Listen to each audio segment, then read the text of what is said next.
So, the other day I was on the couch, in the mood to rewatch The Lord of the Rings and The Hobbit, when I remembered something. Going back a couple of months, before I made my first talk video, I spoke to my friend, and she told me about something artists often do. For a month, they draw every day an animal and turn it into a character or something along these lines. I don't really remember the details, but since I had already done something like that, I wanted to try something fresher.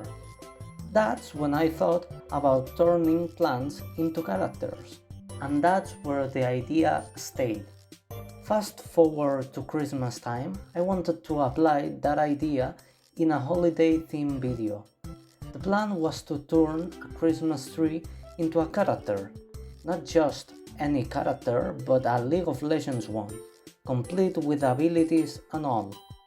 Even though the idea was good, I didn't feel like doing it, so I didn't. Instead, I made the video about merging characters. After doing the character fusions, I don't know why, but I got really excited about making a video where I turned plants into characters, and here we are. But I need plants that weren't so typical and something a bit more original. I didn't want to make a character inspired by a rose since that's been done so many times. So I turned to my trusty sources of information, my friend and her sister.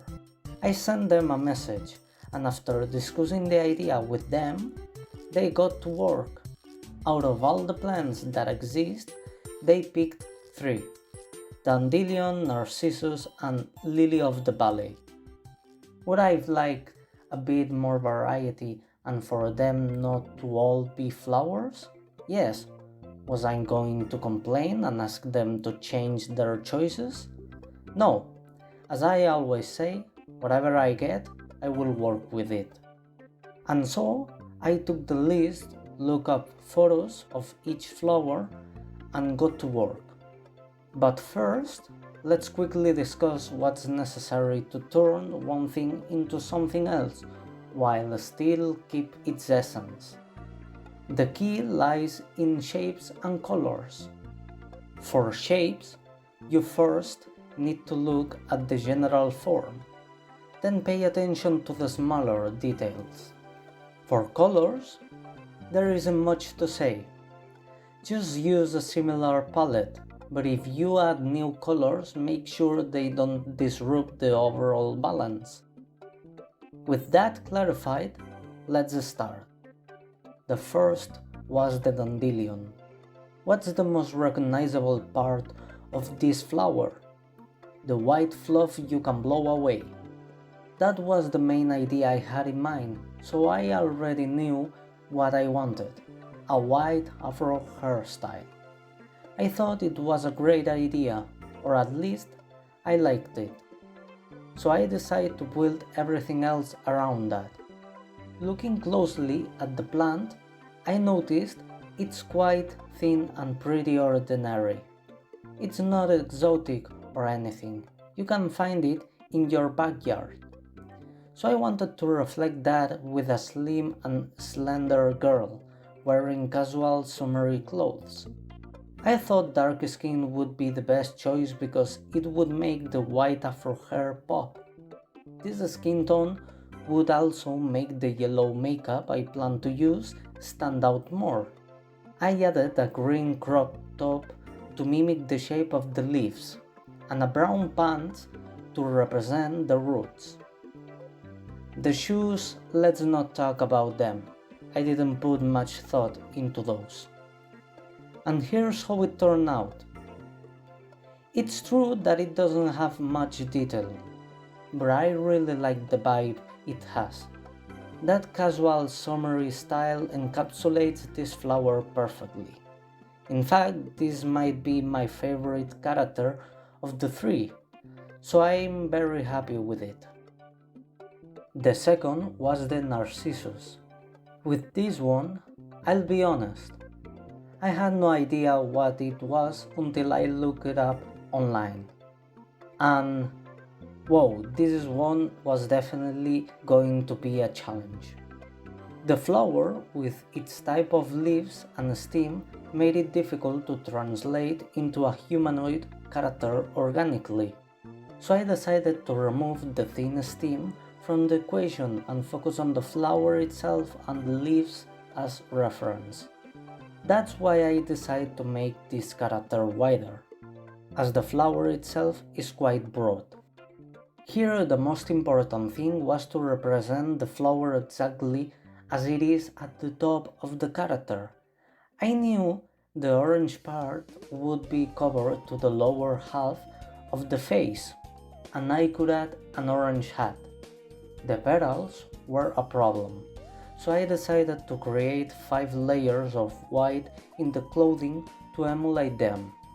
These were 2 hoods, one wider than the other, 2 white fabric pieces on the jacket, and a white sweatshirt visible inside the jacket.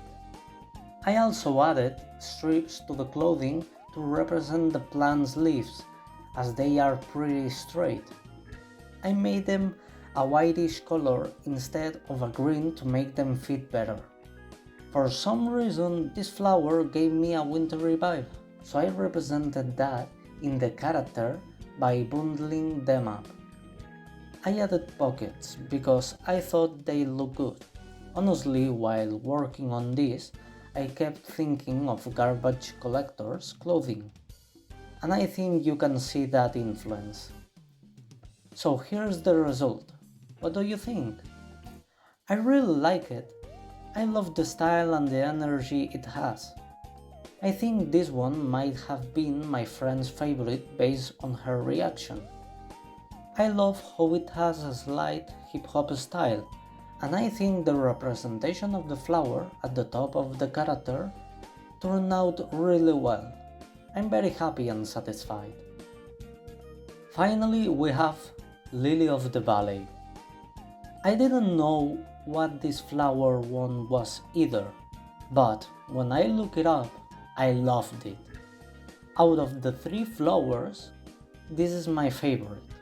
Those tiny white bells with a slight outward curve hanging down from the stem, with those tall, broad, smooth leaves that almost act like a wrapper, I just love it. So I wanted to capture this beauty in the character. I decided to make them a model or someone elegant. I knew I wanted to use the shape of the flower multiple times, in the hair, on the shoulders, and even a bit in the gloves and shoes. The shape of the leaves and how they envelop everything had to be included, so I turned them into the dress. I thought a fitted dress that rises into the shape of a leaf would be perfect. I did something interesting with the dress that I liked a lot. The exterior is a flat green, like the leaves in the reference, but the interior has a vertical yellowish lines, like the other leaves in the reference. This variation really adds to the aesthetic. I also cut the skirt to show the interior lines and one leg, which adds elegance to the character. I decided to not show the eyes, as I thought this would give a sense of high status. And here's the final result. What do you think? I'm torn.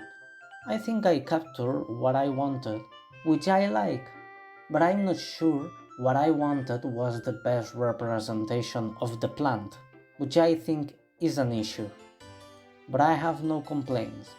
I love how it turned out, and I adore the energy it exudes.